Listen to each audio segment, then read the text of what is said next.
Hello and welcome. In this lecture, we're going to be calculating the distance our platform has moved from its starting location and displaying it in the editor for us to check and debug. Let's dive in and see how this is done. So currently we've seen that we can implement the first part of the pseudocode we've written, the move platform forwards, now works. So it's the send platform back that we've not yet covered. And you can see the first comment there is check how far we've moved. So how do we go about checking how far we've moved since the start of play? Well, there's two components to this. First of all, we need to figure out the difference between two vectors and the distance between the two. And the other thing that we need to figure out is how to keep track of where we started from. Well, the first part is relatively straightforward, thankfully. All we have to do there is go over to our movingplatform.h, and we want to create a new variable in here, but not one that is exposed to blueprints for once. This is just a variable for C++ only, so we don't need to put a U property over the top of it. And it's going to be an F vector called start position, or location, to use the same terminology as is used in Unreal.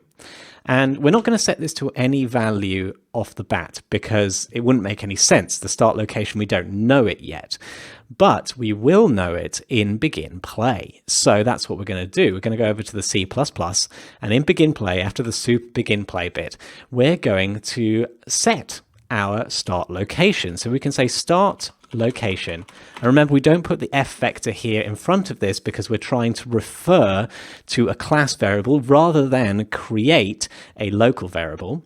So we're going to set the start location equal to the get actor location, because at the beginning of play, the actor is at the start. So we've set the start location, and that now means we've got a variable that lasts to the entire instance of this class, so we can use it over in tick as well. And we've got a variable that we can try and find the distance between. We can say, hey, how far has the current location deviated from that start location? Well, to be able to do this, I need to add a little bit more C++ syntax to our glossary. First, it's going to be called the scope resolution operator, which is a little bit confusingly named, but actually it's this double colon operator that we've actually seen in our C++ file before. And essentially all it does is it allows you to look inside a class in the same way as the dot operator allows you to look inside an instance of a class. So let's have a look at this in a bit more detail. We know that the tick function belongs to the moving platform class, but it doesn't belong to a particular instance of that class. All instances of moving platform share the same implementation of tick, which is what it means to be a class. So the scope resolution operator here between moving platform and tick is actually telling us that this is the tick that belongs to the moving platform class, in the same way as previously we were using the dot operator to get the X that belongs to, say, the current location. Current location was a particular instance of an F vector, but we can use this to get hold of functions that belong to the F vector class and don't run on a particular instance of that class. So one example is getting the distance between two vectors. The way we do this in Unreal is to use a function that is on the F vector class. So we would do F vector then colon colon to look inside that class at what functions it has available to us. And we can look through, and now I just draw your attention to the autocomplete that's popping up at this point. I haven't mentioned it in the past, but when we are doing these operations, it's actually trying to be smart and tell us what functions are available inside of that F vector class.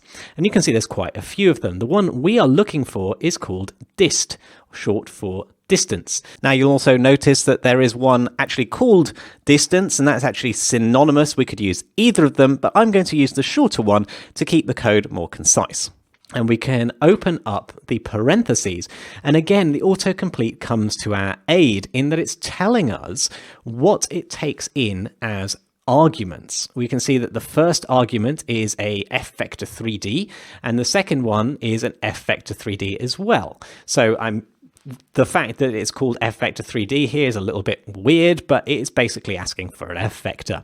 So it's saying if you pass in 2 arguments, both of them f vectors, I will tell you my return value, that's this bit here on the left-hand side, will be a double. Now, a double is essentially just a more accurate float. So we could essentially say that is a float coming out of here. The expression that we've created creates a float. Awesome. So what we're going to do is we're going to try and find the distance between the start location. So we're going to type start location as the first argument. And then the second one is going to be the current location. Now, don't worry, at this stage, it doesn't actually matter which way we put this round because the distance between 2 vectors will be the same whether you start from A to B or B to A. It's always going to be the same distance. So we could have put these either way if you like. So now we've got an expression that returns a float. So I'd like to challenge you to update a U property using this expression so that we can see what its value is. So create a new U property float and call it whatever you like, and then update this every tick with the value of f vector dist, and then play the game and see what happens. Do you get the output that you'd expect? Does it increase as quickly as you'd expect? Pause the video and have a go. Okay, welcome back. So we're going to create, first of all, the new property. So I'm going to put this above our start location so that we group all of the U properties together. I'm going to have a U property edit anywhere. And in actual fact, we don't need to be able to edit this. So you might have imagined that edit anywhere means that you can edit it. Well, we also have a visible anywhere, which doesn't allow us to edit it, but does allow us to see it. So that's what I'm going to use instead. I'm going to leave the category off here for simplicity because we're just using this variable to be able to see what's going on. It's going to be of type float, as I mentioned, and I'm going to call this the distance moved so that it's clear what we're looking at in the inspector. And I'm going to set its default to -1, just so that we know that we've updated it. If it says -1, we know the update hasn't gone through. So I'm going to take this distance moved. We're going to go over into our implementation in tick, and we're going to set distance moved is equal to f vector : distance, so using that scope resolution operator to get hold of the distance function, and then end the line with a semicolon. Okie doke, so we're going to go ahead into Unreal and hit the compile button, and we can go ahead and close the terminal, and we should see this distance moved showing up as -1. You can see it's grayed out because I cannot edit it because it's visible, not edit anywhere. So let's go ahead and hit play. And we're going to have to make sure we select the moving platform in the outliner, and we can have a look at the distance moved here. And you can see the property is rapidly ticking up at about 1, 2, 300 per second. So it's going at the speed that I would expect it to be, namely 100 per second. So looks like a success. We've been able to calculate the distance moved and also visualize it. Great stuff. I'll see you in the next lecture.